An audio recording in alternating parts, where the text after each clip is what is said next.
Jaga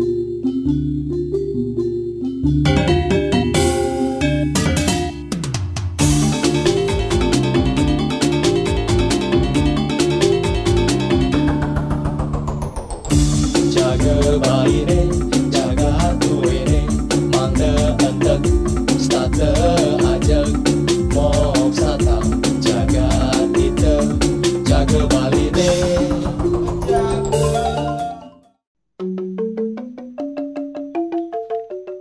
Bahasa Bali merupakan bahasa ibu yang menjadikan masyarakat Bali terkenal oleh wisatawan dengan adat dan budaya yang hingga kini masih dipegang teguh, di mana bahasa menunjukkan karakter masyarakat pada sebuah norma yang diterapkan dalam kehidupan sehari-hari.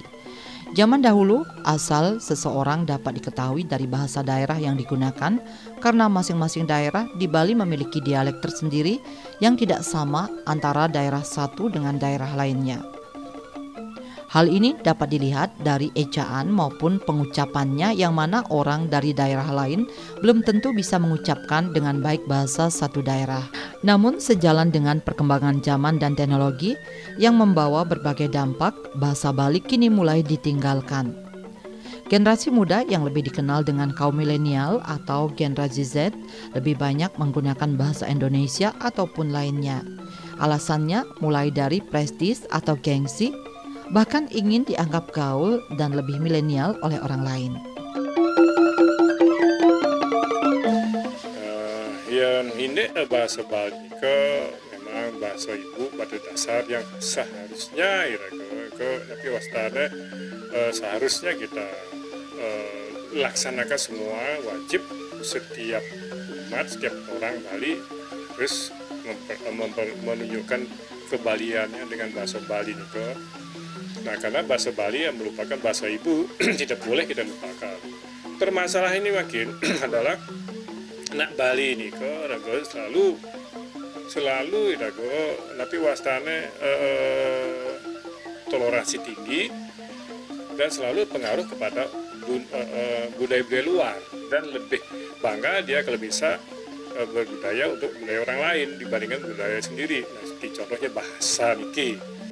Ini yang penting bagi kita bahwa kita harus mampu dan berusaha menunjukkan secara umum ya adat dan budaya Bali walaupun berada di luar ya.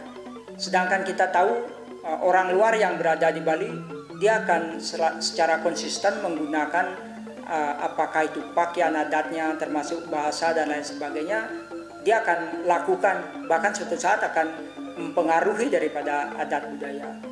Kalau kita berada di Bali terpengaruh dengan bahasa-bahasa luar terutama selain dari bahasa Bali, tentu ini akan berpengaruh daripada generasi muda ya. Sekarang kan banyak anak-anak muda itu menggunakan bahasa campuran begitu ya. Suatu saat dengan sekian ribu bahasa ada di Bali, di Indonesia ya, itu bisa punah ya. Salah satunya bahasa Bali.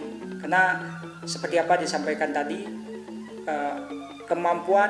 kemauan dan keinginan daripada generasi muda ini kan sangat kecil untuk menekuni bahasa dan sastra Bali ya. Untuk itulah selalu kita bangkitkan agar masyarakat Bali meyakini bahasa sastra Bali ini menjadi tulang punggung bahkan rohnya daripada adat budaya di dalam menggerakkan pariwisata di Bali ya. Ya, sebagai orang Bali khususnya bahasa Bali adalah bahasa ibu yang kita. Nah, untuk tenaga-tenaga penyuluh itu benar-benar sekarang dibutuhkan sebenarnya demi ajak Bali. Dalam hal ini adanya sebuah surat edaran dari Menteri itu akan menyebabkan sebuah pembiayaan untuk mereka sebagai penyuluh, artinya mereka tidak akan mendapatkan dari anggaran negara. Nah, karena tidak dapat anggaran negara dari pusat, ya sekarang bagaimana dari pemerintah Provinsi Bali mau melakukan hal yang terbaik buat mereka sebagai penyuluh. Karena penyuluh itu sangat penting sekali untuk apa? Untuk nantinya bagaimana berbahasa Bali yang baik dan benar. Sehingga bahasa Bali sebagai bahasa ibu itu tetap menjadi bahasa yang harus kita agungkan di Bali sebagai sebuah bahasa atau komunikasi antar sesama yang ada di Bali. Bahasa daerah adalah merupakan salah satu kekayaan warisan non-benda yang kita miliki, baik di Indonesia dan kita khususnya yang ada di daerah masing-masing. Jadi bahasa Bali adalah merupakan bahasa ibu yang harus kita jaga sebagai salah satu kearifan lokal dan jati diri kita sebagai masyarakat Bali. Tentunya dalam dunia modernisasi seperti sekarang ini, kita ketahui bahasa daerah menjadi sebuah persoalan yang tentunya kurang diminati oleh generasi muda kita. Kadang-kadang sudah dikalahkan dengan tren bahasa-bahasa internasional atau bahasa-bahasa lainnya. Sehingga ini harus menjadi sebuah keseriusan dari pemerintah daerah, lembaga-lembaga terkait, bagaimana untuk menjaga, melindungi daripada pelestariannya bahasa Bali khususnya. Tenaga penyuluh bahasa Bali memiliki peranan penting dalam upaya pelestarian dan pengembangan bahasa Bali yang baik dan benar di masyarakat. Tenaga penyuluh bahasa Bali yang ditempatkan pemerintah dalam melindungi dan melestarikan serta mensosialisasikan bahasa Bali agar lebih banyak digunakan masyarakat memiliki peranan penting. Karena bagaimanapun dalam perkembangan zaman ada beberapa acara atau momen formal maupun informal, penggunaan bahasa Bali harus sesuai dengan ejaan yang disempurnakan atau kamus bahasa Bali. Seperti misalnya rapat atau musyawarah yang melibatkan unsur pemerintah, tokoh masyarakat, pemimpin upacara maupun yang lainnya harus menggunakan bahasa Bali yang tepat. Namun sejalan dengan keluarnya surat edaran Menteri Pendayagunaan Aparatur Negara dan Reformasi Birokrasi Menpan RB nomor B1527 tahun 2023 tanggal 25 Juli 2023 yang mana disebutkan bahwa PPK pejabat pembina kepegawaian agar menghitung dan tetap mengalokasikan anggaran untuk pembiayaan tenaga non-ASN yang sudah terdaftar dalam pendataan tenaga non-ASN dalam basis data BKN menjadikan was-was. Terlebih di akhir November 2023 ini, aturan ini mulai diberlakukan pemerintah sehingga perlu segera ditangani sehingga tenaga penyuluh mendapat sebuah kepastian baik payung hukum maupun jaminan pendapatan. Generasi muda sekarang itu tergerus dengan arus globalisasi yang banyak pengaruh-pengaruh yang memang kurang menguntungkan untuk pelestarian bahasa Bali. Di samping memang kita menghadapi gempuran pendatang. Kalau dibandingkan pergaulan masyarakat di perkotaan dengan masyarakat pendatang, tentu yang digunakan tentu lebih banyak adalah bahasa Indonesia. Dan sekarang juga kepentingan masyarakat dan anak-anak muda itu menggunakan bahasa Inggris ya. Nah, kalau kita lihat dari hal tersebut, maka peran bahasa Indonesia, bahasa Inggris dan bahasa Indonesia untuk di Bali sangat diperlukannya. Bagaimana kita mengkombinasi ini? Tentu lewat kebijakan-kebijakan peraturan pemerintah perlu terus ditingkatkan, terutama tenaga penyuluh ya. Tenaga penyuluh ini berperan sangat penting baik dalam kegiatan-kegiatan Lomba Desa Adat, Bulan Bahasa dan seterusnya ya. Ini adalah motivasi. Kalau ada tenaga penyuluh, paling tidak program-program daripada pelestarian adat dan budaya ini sangat penting, baik kesenian dan sastra. Bagaimana khusus terkait masalah tenaga penyuluh dan juga tenaga fungsional yang sementara mungkin sudah menjadi sebuah perhatian untuk masuk dalam formasi PDKK, jadi yaitu guru dan juga tenaga kesehatan yang kami pantau yang sudah menjadi prioritas daripada pengangkatan PDKK. Namun posisi dari penyuluh bahasa Bali ini kami kira belum bisa juga dimasukkan dalam posisi sebagai tenaga fungsional yang tentunya akan mengarah kepada P3K atau bisa mendapatkan peluang diangkat menjadi P3K. Nah, dalam hal ini kami lihat harus ada sebuah kepastian bagaimana akan keberlanjutan minimal menurut kami. Jadi mereka masih bisa tetap berlanjut menjadi tenaga status non ASN yang berkelanjutan di pemerintah daerah, dan lebih-lebih jadi bisa diangkat menjadi tenaga ASN atau P3K. Nah, itu yang harapan kami. Kalau perannya itu sebenarnya menurut saya itu penting sekali, sangat penting ya. Karena kalau kita melihat daripada di masyarakat, kita melakukan sebuah komunikasi di tengah-tengah masyarakat, berinteraksi di tengah sosial masyarakat itu, terkadang bahasa Bali yang baku aja kita tuh, yang semestinya yang baik dan benar itu jarang. Yang mana sebenarnya bahasa Bali yang maksud dengan source bahasa Bali itu jarang yang mereka motif. Makanya kebanyakan daripada warga Bali yang khususnya anak-anak itu terbalik membahasakan itu. Ya, sebenarnya dia harus berbahasa menghormati daripada yang berkasta atau yang lebih tua, malah kebalik jadinya karena mereka nggak ngerti. Ya, inilah peran daripada penyuluh bahasa Bali itu sendiri. Ya, seandainya ini terjadi di akhir November, ya berarti anggaran untuk upah penyuluh itu dari pusat tidak bisa. Ini harus cepat diantisipasi, cepat dibicarakan oleh pemerintah Provinsi Bali dalam hal gubernur. Sempat beberapa waktu lalu, ratusan tenaga penyuluh mendatangi para wakilnya yang duduk di anggota dewan untuk meminta kejelasan yang diterima dengan baik.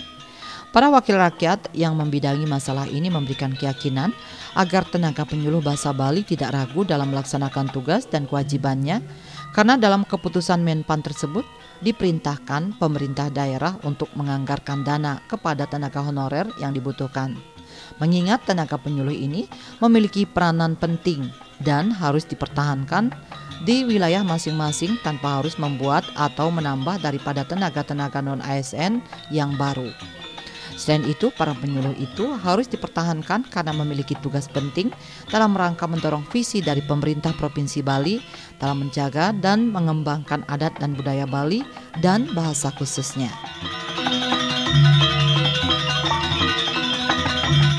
Penyuluh bahasa Bali ini sangat penting ya.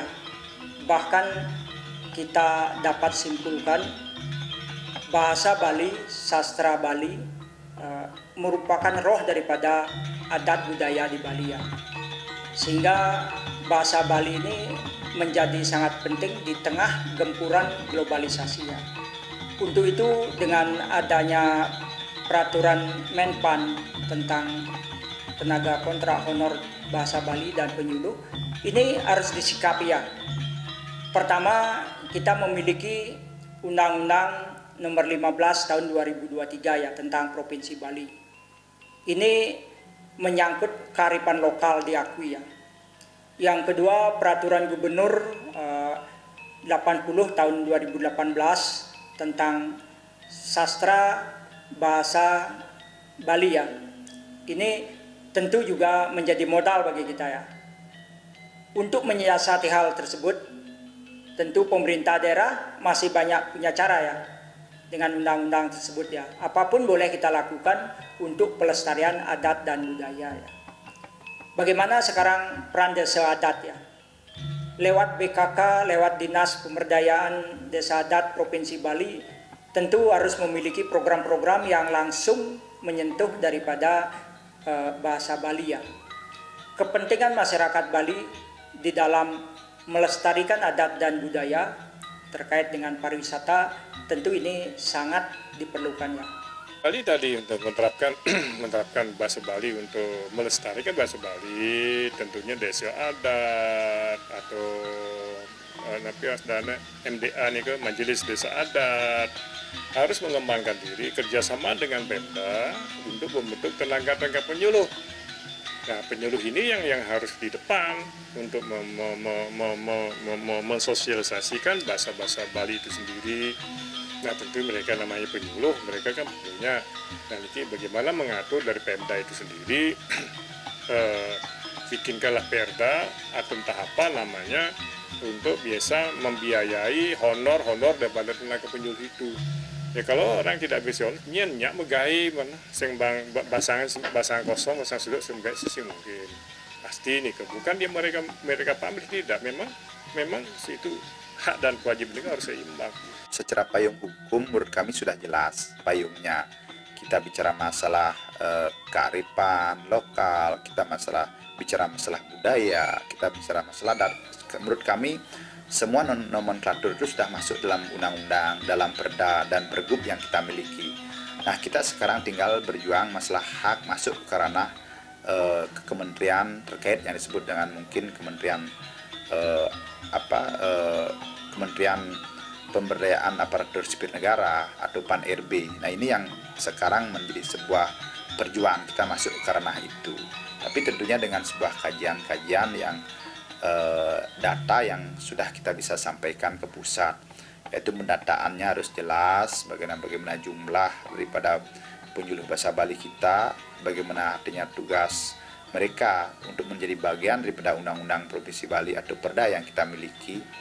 Terus bagaimana kualitas daripada pendamping dan bagaimana tanggung jawab mereka yang betul-betul hasil dari tanggung jawab yang mereka sudah bisa berikan kontribusi kemudian dalam hal melestarikan daripada budaya yang di dalamnya ada aksara, bahasa dan sastra Bali itu sendiri.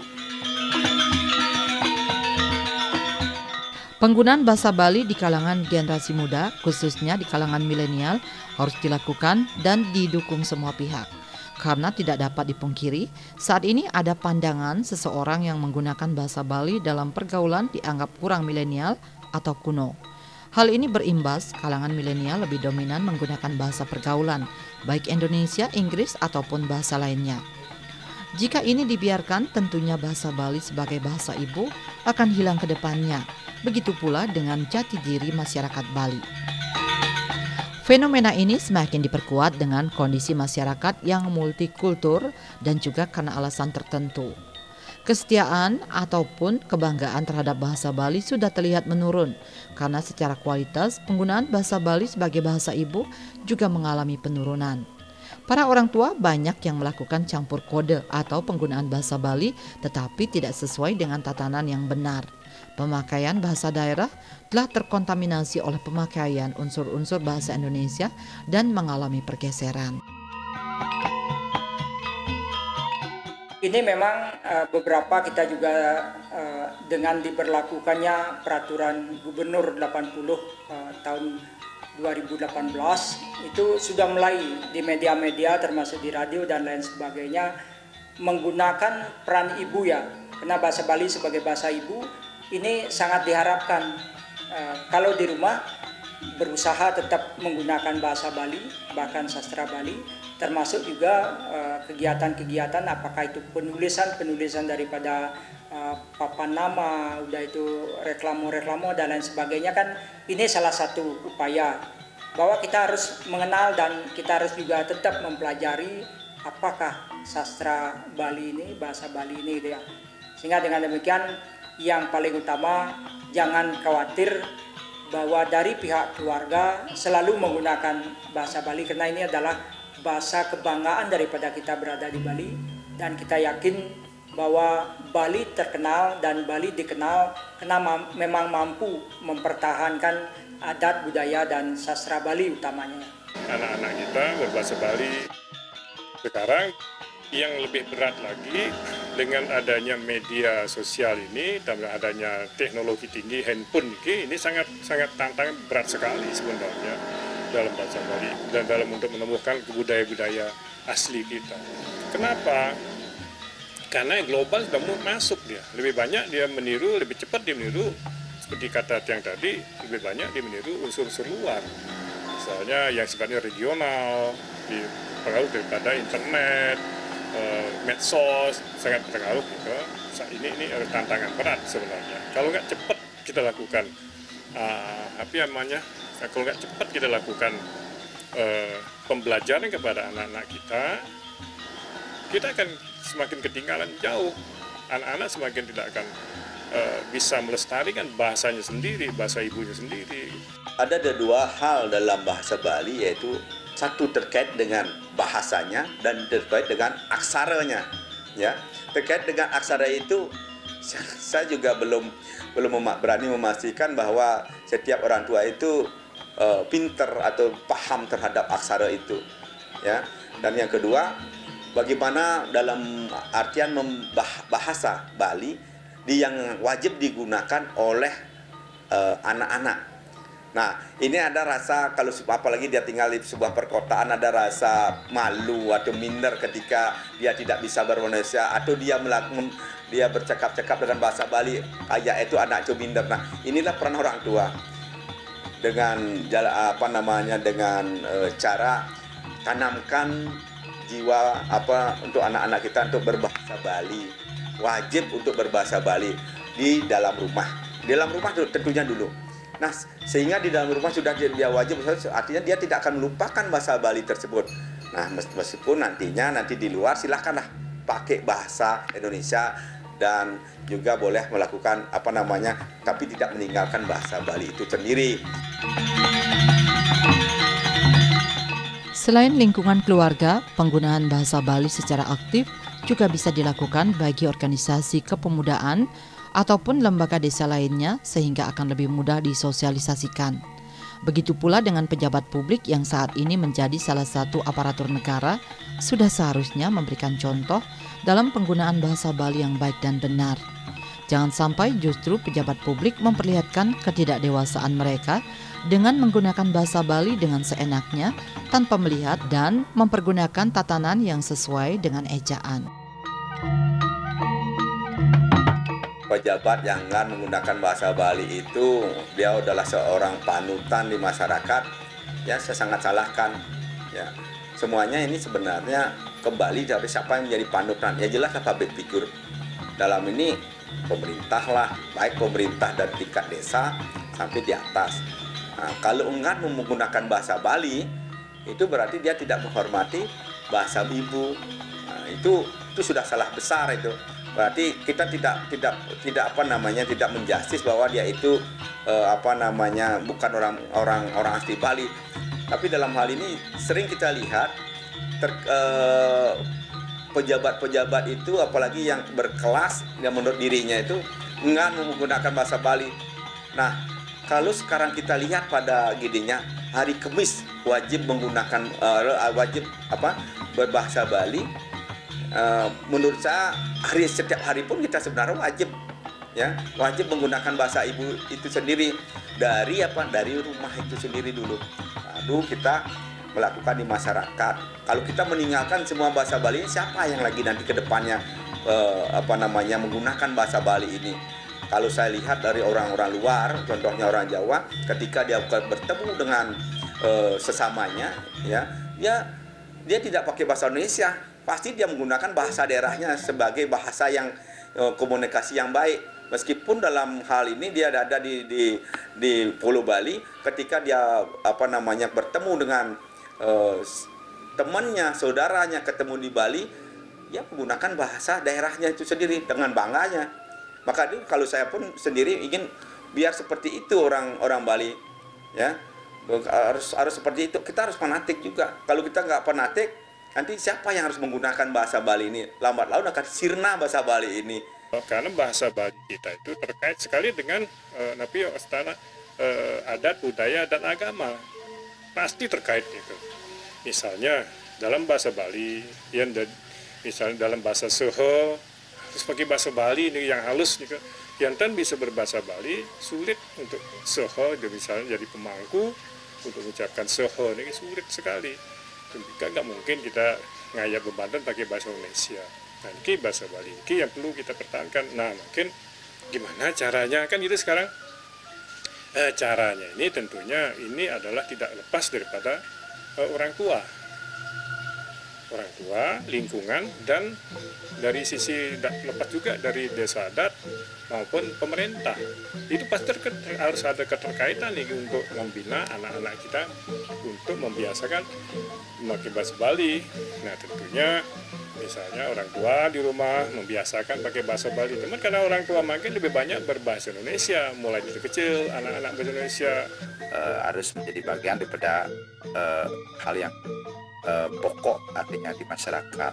Terus ini kalau kita sekarang bicara masalah penyuluh bahasa Bali, menurut kami ini sudah masuk dalam hal yang pokok. Jadi satu, karena regulasi yang sudah kita, payung hukum yang sudah kita miliki, kajian sosiologis, filosofi juga sudah masuk, dan juga bagaimana kondisi untuk masa depan, untuk berlanjutan yang namanya kelestarian daripada kearifan yang kita miliki. Menurut kami ini sangat. Nah, dalam hal ini mungkin ini sudah berproses, karena kami pantau jangankan penyuluh bahasa Bali. Jadi guru bahasa Bali saja mungkin kemarin kami pantau dalam formasi PDKK yang sudah berjalan ini pun belum mendapatkan formasinya. Jadi guru-guru bahasa Bali yang memang dari saudara-saudara kita yang memang ini sebuah dasar pendidikan sebagai guru bahasa Bali belum bisa ditempatkan sebagai guru bahasa Bali, padahal jadi kita sudah jelas punya sebuah dasar-dasar regulasi atau bagaimana kegiatan-kegiatan masyarakat kita sudah berbasiskan yang disebut dengan aksara atau bahasa Bali sendiri. Nah, satu sisi kita belum mampu menempatkan namanya guru bahasa Bali menjadi bagian daripada kebijakan nasional. Perlindungan bahasa Bali makin kuat setelah lahirnya Peraturan Gubernur Bali Nomor 80 Tahun 2018 tentang perlindungan dan penggunaan bahasa, aksara, dan sastra Bali serta penyelenggaraan Bulan Bahasa Bali telah diatur dengan seksama untuk melindungi bahasa Bali di tengah arus globalisasi. Berdasarkan dasar hukum tersebut, pelaksanaan pelindungan bahasa Bali khususnya revitalisasi bahasa Bali tahun 2022 ini penting dilaksanakan.